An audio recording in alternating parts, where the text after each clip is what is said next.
So let's get into some books here and there, with the first part of the Parasitology. I really hope I pronounced that right. Well, what is this? Let me explain.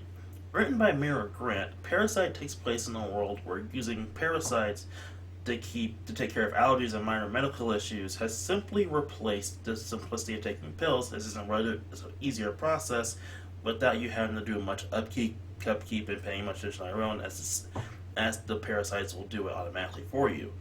These genetically engineered tapeworms are all distributed by a company called Symbogen, and they're always looking to try and improve them.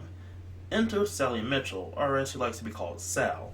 After a car accident, her life is supposedly saved by her Symbogen parasite, and she's been stumbling through her life ever since the accident after she lost her memories. Trying to understand her family, holding down a job at her local animal shelter, spending time with her doctor boyfriend, and going for her checkup at Symbogen, Sally's life is very structured for a person. That is until she starts noticing some odd happenings. An odd sickness starts turning people into a near zombie like state as they begin attacking anything in sight, as they attempt to feed on anything. And for some reason, all these zombies are all drawn to her. As she creeps deeper and deeper into solving the mysteries in her life, why Symbogen is so interested in her, what's going on with these zombies, the sleepwalker sickness as they eventually call it, and how dangerous the situation is, she'll eventually learn the true origins of the Symbogen parasite and what actually happened to her in that accident. This book is a thriller, and oh boy does it feel like it. It plays with the idea of the enemy within in a semi-zombie apocalypse in some pretty interesting and creative ways. I mean, I probably would have never thought about a parasite-infused zombie apocalypse outside of The Last of Us, but here we go.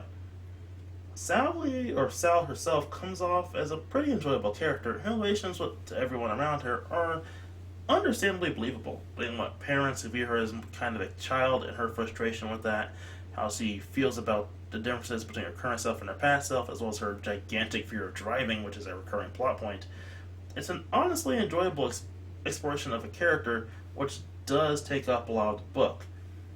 But when the shit does start hitting the fan, it hits hard, with some really deviously sinister turns and some enjoyable twists here and there. Although a few are kind of foreseeable when you start asking questions about how an unpublished manuscript keeps showing up in the opening bits of each chapter for a character who hasn't shown up at all, and how Sal's boyfriend can know a story that apparently no one else does, and Sal herself just discovered because someone mysterious sent it to her. Overall, this is a good tale and a good thriller for those of you who are missing out on some good old suspense stories. So, of course, this comes recommended. If you don't much care for suspense and the good joy of a slow burn, then you won't care much for this.